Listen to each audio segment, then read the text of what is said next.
እሱ ይጠፉ ይሆናል እንጂ ክርስትና አትጠፋም፣ ቤተ ክርስቲያን አትጠፋም።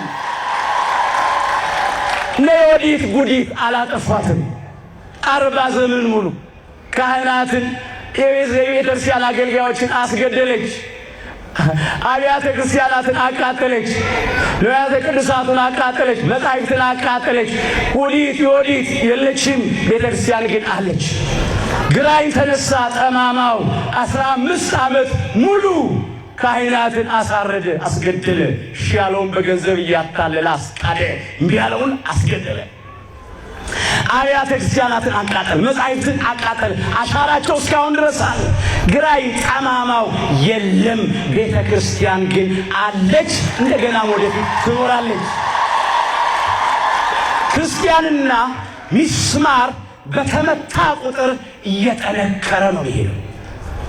መከራ ያጠነክራል፣ ፈተና ያጠነክራል። ይኸው ቅድስት ኪዳነ ምሕረት ምስራቀ ፀሐይ የጅጅጋዋ ኪዳነ ምሕረት ተቃጠለች። ይኸው እዚሁ ያለንባት የዛሬ ዓመት ልክ በዚህን ቀን ተቃጠለች፣ ግን እንደገና ተሰራች።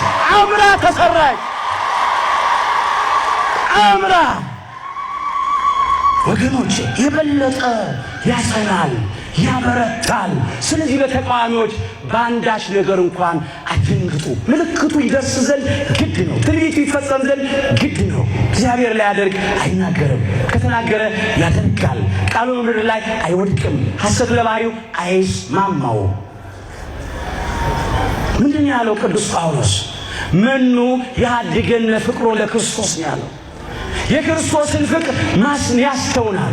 ከክርስቶስ ፍቅር ማን ይለየናል ነው ያለው በሮሜ መልእክቱ ምዕራፍ 8 ቁጥር 35 ላይ።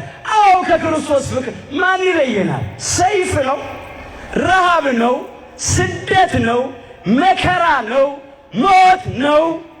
ቀኑን ሙሉ ስላንተ እንገደላለን፣ እንደሚታረዱ በጎች ተቆጠርን ተብሎ እንደተጻፈ ነው አለ። ዕለት ዕለት ለሞት የሚያደርስ መከራ እንቀበላለን ሲል ነው። የበዓልን በግ ከስቷል ይወፍር የሚለው የለም፣ ቁመቱ አጥሯል ይዘር የሚለው የለም።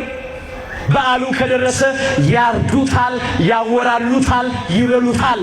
እኛም ልክ እንደ በዓል በግ ተቆጥረን ዕለት ዕለት ለሞት የሚያደርስ መከራ እንቀበላለን አለ። ከክርስቶስ ፍቅር ማን